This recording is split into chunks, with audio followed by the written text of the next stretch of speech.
Meanwhile, new President Donald Trump wasted no time on the day that he was sworn into a second term, using his inauguration parade to sign a number of far-reaching executive orders. After greeting the families of Israeli hostages on stage, Trump told his supporters who were gathered at Washington, D.C.'s Capital One Arena yesterday that the work begins. Now, cheered by a crowd, Trump signed a series of executive orders in leather dossiers, the first step in enacting a far-reaching agenda to expand America's territory, to curb immigration, boost fossil fuel production, and roll back environmental regulations. He said that he would sign more such orders when he reached the White House. So we're going to sign executive orders. First, I'll revoke nearly 80 destructive and radical executive actions of the previous administration, one of the worst administrations in history, maybe not one of them, the worst. Anybody that would allow millions of people to pour through our borders from jails, prisons, mental institutions, insane asylums. So I'm revoking nearly 80 destructive, radical executive actions of the previous administration. They'll all be null and void within about, 5 minutes? Is that them over there? 5 minutes? And next, to gain immediate control of the vast federal, out-of-control bureaucracy, I will implement an immediate regulation freeze, which will stop Biden bureaucrats from continuing to regulate. Most of those bureaucrats are being fired. They're gone.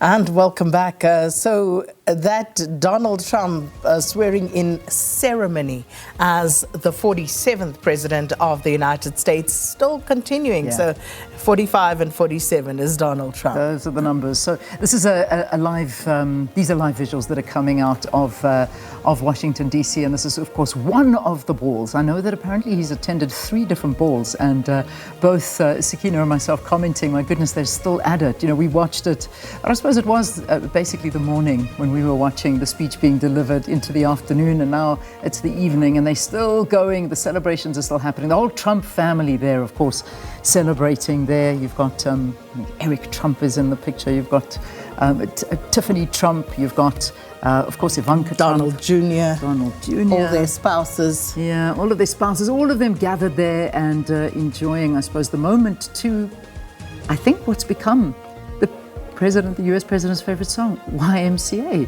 Yeah, again. He played this, or this was played for him in his previous or final sort of celebration rally, and now the YMCA. You can't see it on your screen, but we saw them coming in dressed to the nines in their YMCA outfits, and that's what's being played right now. So, yeah, I guess we can safely say that that must be one of his favorite songs. So what did you, I mean, genuinely, what did you think of, I watched the whole thing, I'm sure you did as well. I mean, we sat, who I suppose a lot of people maybe didn't, but that was one thing I sat watching from the beginning to the end. What did you think? There was a lot going on. I thought his speech was good, and I think it was a good thing that he tried to hold back on a lot of the stuff that he later did get into. Yeah. But initially, I thought, said what was true to Donald Trump, very much still as if he's on the campaign trail, making good on those campaign promises. Yeah. And I think that's what many people expect from Donald Trump. Yeah. All right, so he is speaking to one of the YMCA, the police officer from the YMCA band. But should we just have a listen, then I'll tell you what I thought about it. Well, you're a talented guy. Number one, we love it. And you're number one, too. Thank you, everybody. And our country is number one, most importantly. Thank you very much. Congratulations. It's fantastic. Thank you very much. Thank you. Love you. Thank you. Thank you, sir. Fantastic, man. Thank you. Thanks for being here. Right on. Love it.